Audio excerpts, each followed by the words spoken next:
গাজীপুর একদম ঠান্ডা করে দিয়ে গেছে।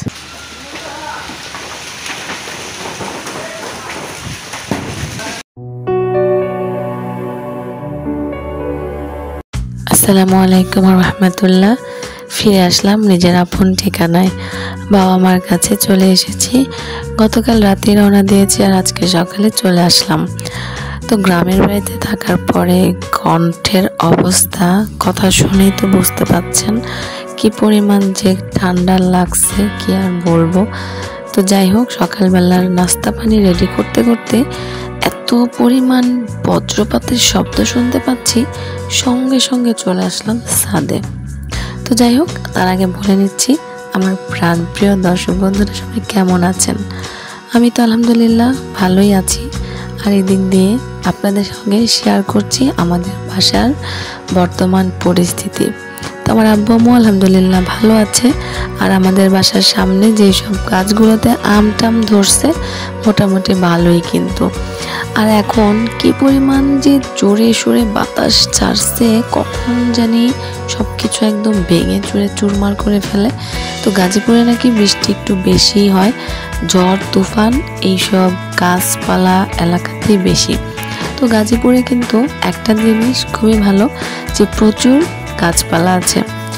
তো যাই হোক, আমি এখন একটু বৃষ্টি সব কিছু উপেক্ষা করে ছাদে আসলাম এবং ভিডিও করে নিলাম। তো আপাতত এখন একটু বৃষ্টিটা কমে গেছে, তবে সবচেয়ে বড় সমস্যা কি, আশেপাশে অন্ধকারাচ্ছন্ন, আর মোবাইলের ফ্ল্যাশ লাইট থাকলে তেমন একটা বোঝা যায় না। তো অন্ধকারটা একটু আপনাদেরকে দেখিয়ে দিলাম, একদম ঘুমোট একটা অবস্থা। যাই হোক, বৃষ্টি হচ্ছে, বৃষ্টির মতো আমি চলে আসলাম রান্নাঘরে। আমার বড় আপু, আমি যেহেতু এবার ঈদ আমার শ্বশুর বাড়ি করেছি, সেই কারণে বাসায় তো তেমন কিছু খাওয়া দাওয়া করতে পারিনি। আর আব্বু একা একাই বা রান্না বান্না করবে। তো ঈদের পরের দিন আপু আমাদের বাসায় এসেছে, আর আমার আপু আমার জন্য সেমাই রান্না বান্না, মাংস টাংস অনেক কিছুই আগে রান্না করে নিয়ে এসেছিল। তো আমার মা আবার আমার জন্য এবং আমার ছোট বোনের জন্য বক্সে করে দেখেন 2 আইটেমের, একটা একটু শুকনা আর একটা একদম বেশি করে দুধ দেওয়া, একদম পায়েসের মতো। আর ফ্রিজে যেহেতু একদম ডিপে রেখেছিল, মনে হচ্ছে যে আইসক্রিম খাচ্ছি। তো যাই হোক, দীর্ঘ 1 মাস রোজা রাখার পর ঈদ উল ফিতরের আমেজ মোটামুটি শেষ, আর এখন আমরা দুধ চা নিয়েও বসে পড়েছি। তো দুপুরে একটু খাবার দাবারের জন্য রেডি হচ্ছিলাম, তো তখন ভিডিওগুলো আপনাদের সঙ্গে শেয়ার করে নিচ্ছি। আমার আম্মু ছোট মলা মাছ দিয়ে, টমেটো দিয়ে, পেঁয়াজ দিয়ে, আলু দিয়ে একটা সুন্দর তরকারি রান্না করছে। সঙ্গে আবার আছে এখানে মাছ তরকারি, আবার মুরগি রান্না করছিল, সেটাও একটু আছে। আর আমার ছেলে মেয়ের জন্য পাঙ্গাস মাছ ভাজা, সঙ্গে তো আমাদের ঘন করে জাল দেওয়া গরুর একদম খাঁটি দুধ। আর আম্মু একটু সেমাই রান্না করেছিল। মেয়ে রান্না করেছে, মা রান্না করবে না, তা কি হয় বলেন তো। তো যাই হোক, এদিক দিয়ে দেখেন আমাদের পুরো বারান্দার অবস্থা। এলাকা ধুয়ে দিয়ে গেছে, পরিষ্কার পরিচ্ছন্ন হয়ে গেছে পুরো মাঠ ঘাট রাস্তাঘাট সব কিছু।